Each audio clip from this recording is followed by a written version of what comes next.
If one has a lower number in its naming, that means that the other one is better. Larger number is always better. That means that the RX 5500 XT wins over the GTX 1650 Super. Nah. This extra super poor attempt of a joke is brought to you by me, but I'm hoping that the showdown between the RX 5500 XT and GTX 1650 Super will fix that a bit.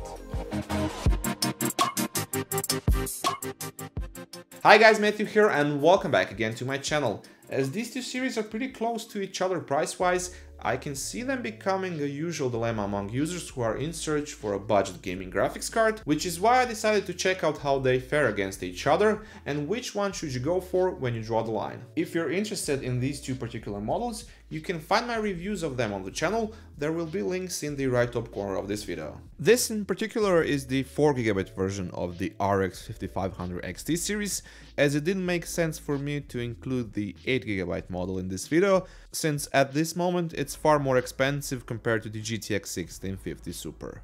I will also do a comparison of the 8GB and 4GB version of the RX 5500 XT series. Be sure to subscribe for that one, so you can compare those results with this video and the GTX 1650 Super. Maybe by the time you're watching this it will already be up. I'll put the link in the right top corner of this video once it's live. Since these two series of graphics cards are based on a completely different architecture philosophy, there's no point in comparing them GPU spec-wise, except mentioning the video memory capacity, memory bus width and memory type, although they both have very similar number of ROPs and texture units, while RX 5500 XT has 128 more shader cores, but again, there's no point in comparing it like that, since they are built on a different blueprint. Back to the video memory, both of them have very similar specs, 4GB of GDDR6 video memory with 128-bit memory bus width on their disposal, while AMD's RX 5500 XT has a higher bandwidth throughput, since their reference clock for the video memory is 1750 MHz instead of 1050 MHz, or 14 gigabits per second rather than 12 gigabits per second with the GTX 1650 Super. With that out of the way, let's take a look at the performance of the cards. Before I jump over to the results, let's first take a look at some of my gameplay footage with these two cards. I will put them side by side. You can see the live performance figures of each in the left top corner of their screens. You can also find my setup which I used to test out these two GPUs in the description box down below, and if you have any questions about them, feel free to leave me your comments down below and I will try to help you out.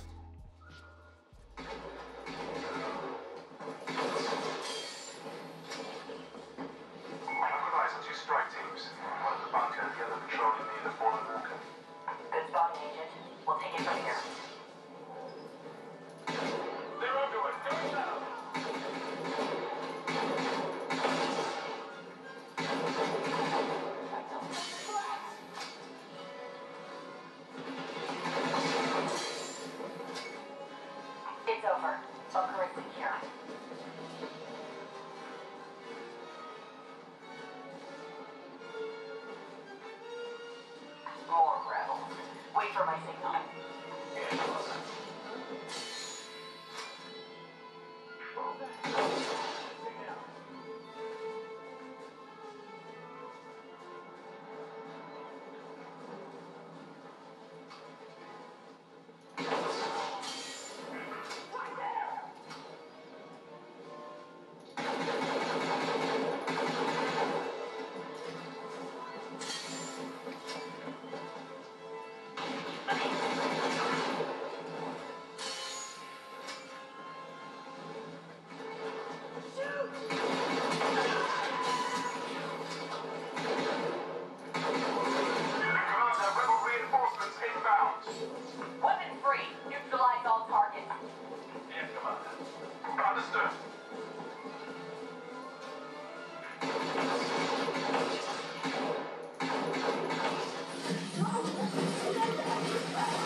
You good.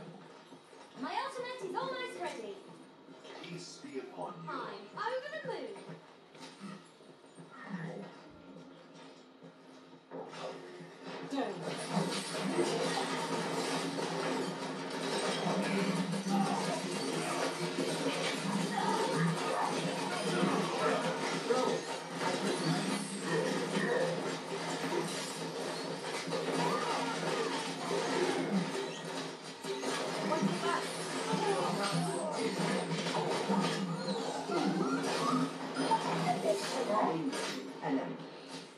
No one can hide from my sight.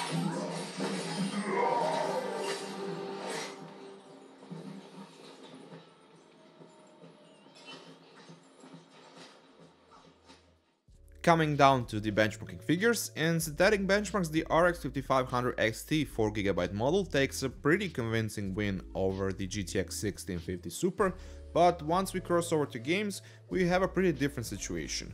They are trading punches depending on title and resolution. They will either be neck and neck like in Strange Brigade and Doom, where we have Vulkan API doing its thing, pulling the best out of both of them and the CPU that they have on hand, or one will be much better than the other and vice versa, like in Assassin's Creed Origins. So by the looks of it, it really boils down to what title are you going to play. What's also interesting is that when you average in the frame rates through these 11 games, for example at 1080p resolution, the total average frame rate between them is basically the same.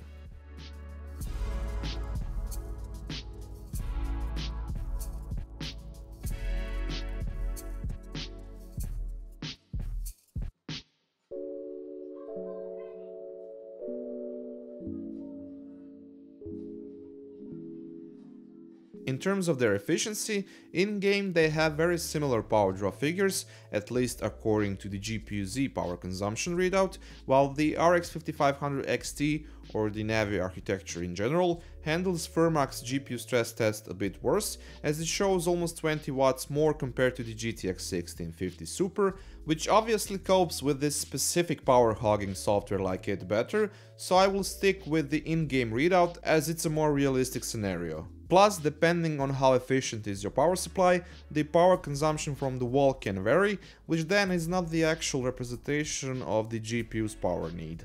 With that said, they both have around 100 watts of in-game power consumption, and since both cards have very similar total FPS average, the performance per watt is, well, the same if you don't go for the third decimal number.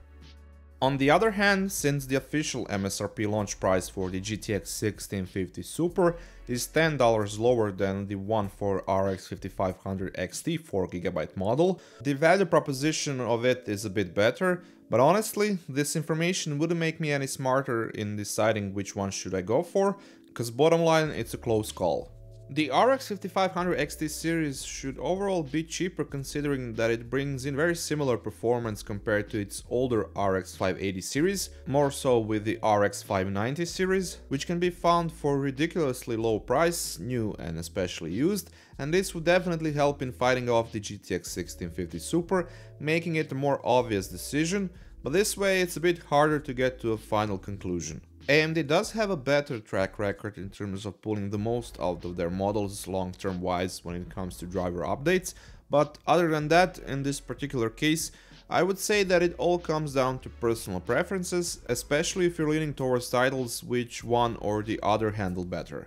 I would say that if you're looking to buy a GPU with this particular budget in hand, it's maybe better that you take a look at a used RX 590 or GTX 1070 Ti or something similar with the warranty.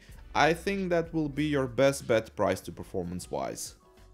That's it for this time for me. Thank you once again for watching. Please take a second to toss me a thumbs up if you enjoyed my content. That really helps a lot. And if you like what you saw, feel free to subscribe, and if you already are, be sure to press that notification bell down below so you don't miss out on a new video. And until then, catch you later guys.